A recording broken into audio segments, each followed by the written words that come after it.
So when you're assessing a practice, you look at it and you go, okay, I want to make some more money, and you go, great. Which lever are we going to pull first?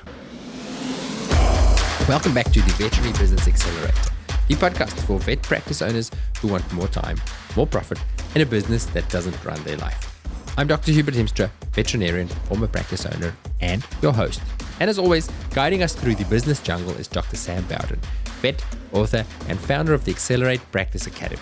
Sam has helped hundreds of owners build what he calls abundant practices, profitable, sustainable businesses that support your life, not steal it. This episode is part 2 of our first deep dive into one of the 4 pillars of a thriving vet practice, profit. Last time, we unpacked the hidden mental breaks that stop owners from earning what they deserve. Today, we get practical. Sam breaks down the 4 levers that drive profit in any veterinary business. You will discover how to identify which lever to pull first, the traps that sabotage even smart owners, and the strategies that actually move the needle in your bottom line.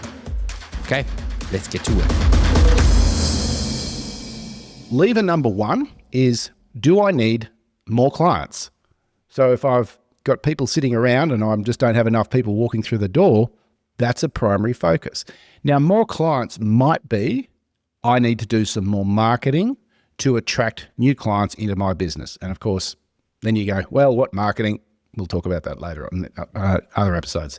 The second one under more clients could actually be efficiency, because if we've been through this COVID, a lot of people have got access to clients, but they can't actually see them and put them through because of either physical constraints of building size, or we don't have the resources in team, or we don't have the workflow efficiencies, which is the most common one, to maximize the vets that we've got. So that's the first lever you can pull. Do I need some more clients? More bums coming through the door. The second lever that you can pull is, if you want to make some more money, how do I need more visits per client? So what we're looking at there is, can you get a client to come in more frequently? How could you do this? Well, maybe you can have a standards of care that we do. It's just 7 days later, we do a recheck on all these particular scenarios that we see them. That's one way you can do it. Another way is you can have what we call a book it in now process, which is you book the client in now for something that it needs in 6 months, 12 months. And you send a reminder for the appointment that's booked as opposed to spending a reminder to book an appointment. And that one scenario will increase the number of visits you have significantly. So there's a couple of straight strategies you can employ. The third one is you can have more services or products recommend the client per visit. So what's the actual strategy you attach to that? Well, either it's an increased standards of care, which we know, if a dog comes in and it's lame, do we give it some anti-inflammatories and say, if there's no better in a week, give us a call? That's one level. The second one level could be, okay, it's limping, let me take an x-ray to make sure, rule out that it's not a tumor or that we don't have any kind of arthritis or a break or anything like that. And assuming that's okay, I'm going to put you on anti-inflammatories for a week and I'm going to get you come in for a recheck so I can reassess it and see how the dog's doing. That would just be a higher standard of care. But of course, now what we've got is more services that are, and I call them ethical services, so that's not giving them something they don't need. It's just, you're just being more thorough. And, in the health space, about 70 to 80%, and I'm sure you've probably shared this on your clinical podcast, 70 to 80% of diagnostics in the human health space is to rule out rather than rule in. So you're going, I'm going to take an x-ray to check that it's not a broken leg, as opposed to taking an x-ray to check that it is a broken leg, which of course would be ruling in. A ruling out scenario is, I'm going to take an x-ray or a blood test, and here's the best case scenario. We find nothing. That's good. That's part of our diagnostic workup. I'm going to tell you that simple little psychological shift will drive revenue massively. And if it's explained properly to clients appreciate it because you're being more thorough rather than being what we call a wallet guardian, which sounds like what you were trying to do. How do you get them in and out with spending the least amount of money possible to get, a cure, even if it means we're taking a couple of slightly calculated, risks on the way. The other thing around more services per product. So it can be a standards of care. And standards of care, this is really important to identify with your team. It might be a lack of competence, or it might be a lack of confidence that results in them not making those recommendations. A classic scenario is we created this program called W Dentistry. And what we found was a lot of it addressed psychology of the recommendation, how you make the recommendation that it's the right thing for the animal. So a lot of it was just changing and seeing that, an earlier preventative dentistry was actually good medicine as opposed to unnecessary. That one little shift, I saw a practice increase, they said, by 6-fold the amount of dentistry they do because of 3 modules. And that was just their team wrapping their head around it.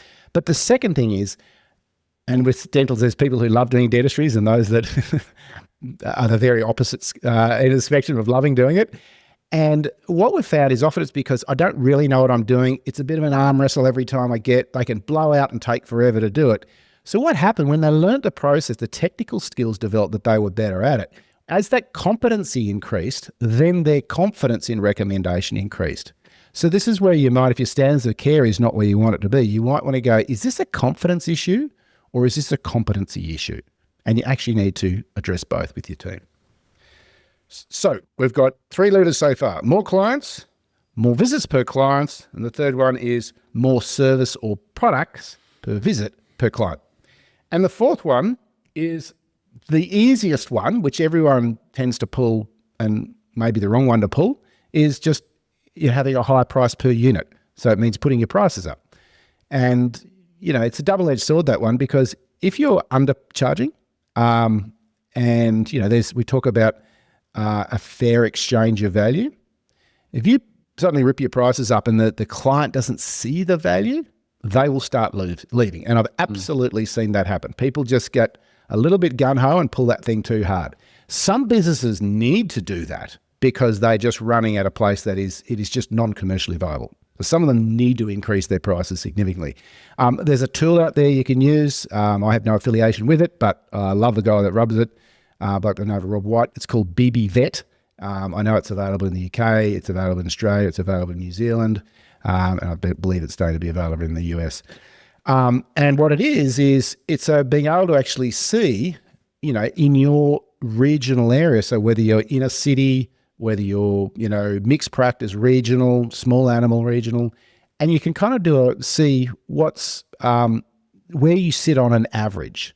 So you can basically say, this is on average what people are charging. So what allows you to do is to kind of actually be able to select where you want, what percentile you want to put yourself in. And how's it doing? It's just and it's all anonymous. You don't know who the practices are. And I don't know how the data's collected, but you can have a look at it and see that where am I sitting? And if you're at the 10th percentile, you know that A, you're not going to be commercially viable, and B, you know that you've got a lot of room to move before you actually become even what's considered expensive. So they're the four levers that you like to analyze and go, which one should I use? I'm curious, have you been working with practice owners using that service for a while? Because what I'm wondering, the fact that it's available and you can actually see what everybody else is charging, is it having a long-term effect on that distribution? Like, is it moving more towards the expensive, or is everybody becoming more the median price because I want to be in the middle, so then the edges start sliding towards the middle, or not really? Are you not seeing those patterns? Well, I can only look at the data that we see within our group. So obviously I can't see, I wouldn't know where they sit within that data set because I don't know who's in his data set.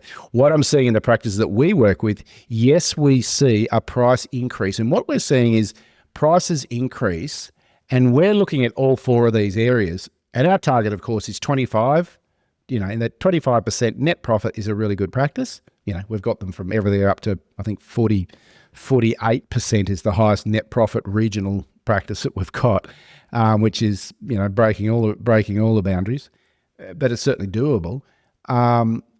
But there's a certain percentile you kind of need to think about sitting in to get to start being at that 25% net profit. Below that, you just literally cannot. The cost of providing the service is above what you're charging, and you just need to recognise that to a lot of people, veterinary is expensive, but it doesn't mean it's not good value. Are we going to ask questions about these individual ones now, or can we? Does it make sense to have shorter episodes in future, digging into each of these 4 levers and how to do it, and stumbling blocks and mental stumbling blocks that might get in the way of us doing it? Well, the 30,000 foot view I just gave you is around about 4 days worth of what we actually do with our clients. So, Okay. So I think sometimes the case is identify first, this is the general area, and then you need to dig down and go, okay, how specifically do I need to do that? But I think there's some points that I think that, if we talk about a finishing point, some homework that I think we want to leave people with, is there's just 3 points I want to land. Number one, if you want to make some more money, decide how much. And how you do this, pick a figure. I don't care. Universe doesn't give a figure, but pick a figure that you're going to make in the next 12 months and write it down and stick it somewhere you can see it. I don't care. Stick it in front of your computer, stick it in your office, but stick it in your wallet. Doesn't matter. But write that figure down. There's some magic, and if you get into quantum mechanics, you can sort of understand it, that's kind of the accelerator, right? We've got our accelerator. There it is. I'm reminding myself of it all the time. Number 2 is, what's the brake? How hard you got that brake in? What's slowing you down? And this is where I do recommend you probably, if you want to move faster and get the brake off quicker, way faster, cheaper, easier to have someone else who knows what they're doing prod you and pull some threads and things like that, as I said. And identifying those, so then you can start letting that brake back, taking off. And the third thing, of those 4 levers that we talked about, what you want to do is identify which one is the next obvious step for you now. So which one should you address first? Because all businesses need all 4. Don't get me wrong, all 4 need to be addressed. But to address all 4 at once, that's trying to eat the whole elephant in one sitting, and it ain't going to happen.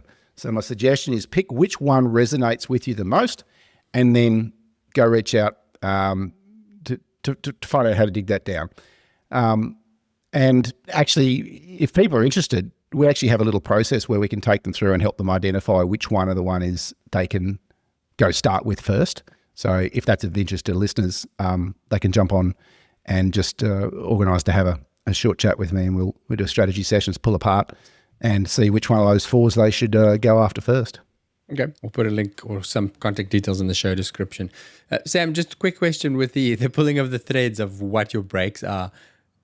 You said getting some help with that. Is that something that you help with as well with your clients, or do you go external for that? Because you're right, I'm sure that's a thing for me, but I've been thinking about it for 46 years and don't have any solutions. So probably getting someone else to help me at some point is a good idea. Is that a Sam thing, or is it who do you go to help you with this sort of stuff? It's something that we've done over an extended period of time, and we'll get most of the way there. In some cases, there's someone that I refer people to, and in fact, it's a psychologist. I spoke to the psychologist about interviewing her on this podcast, and she said, yeah, she'd be happy to do. And it's really digging down into that subconscious and understanding those. So we sort of have a process to help people identify the most common ones. Some people have got some really deep stuff, and sometimes that requires a bit more work. So you'll tend to see that in the business. And when you're seeing it in the business, that's when we'll actually make a recommendation that, hey, I think this person could really be beneficial to help you shift that, because it can actually be incredibly quick. Like I'm talking, people can take 20 years to get to a point where they make a decision that they make in a heartbeat. And sometimes this is just causing that, nexus point, that moment in time where they have an insight. And as a result of insight, now we've got the opportunity to make a different decision. And we've all had those moments in time. And it might have been the person who's been unhappy with a relationship for a long time. Then one day they've gone, not enough, I'm changing. And boom, they hop out of that relationship and they end up meeting the person of their dreams. And they go, why didn't I do this 30 years ago? And that's just humanity, isn't it? But it doesn't take long to get the insight and change. But sometimes you can speed that up, that process, by having someone facilitate it for you. Okay, so episode to look forward to. I'll volunteer. I'll put my head up and check what my breaks are. I'll be stripped naked on air for the benefit of our listeners. Next episode, we're going to not have a me and Sam episode only. We want to get somebody on the show, an actual business owner, to unpack a problem. And Sam, did you say we're going to talk about why is my wage percentage as high as it is? Is that our topic that we have to look forward to? Yeah, I think it's a pretty it's a common one we see when we're looking at practices and we're assessing their finances. That wages, we're saying we want to get wages to about a 38% inclusive of superannuation. Little different in New Zealand because we have a different structure. But what we want to look at is, for those that have got high wages, it's not necessarily because you're paying too much. It's not necessarily because you're overstaffed. It's like understanding where the high level of wages is coming from. That's number one. And then number two, what tools have I got to actually bring that down?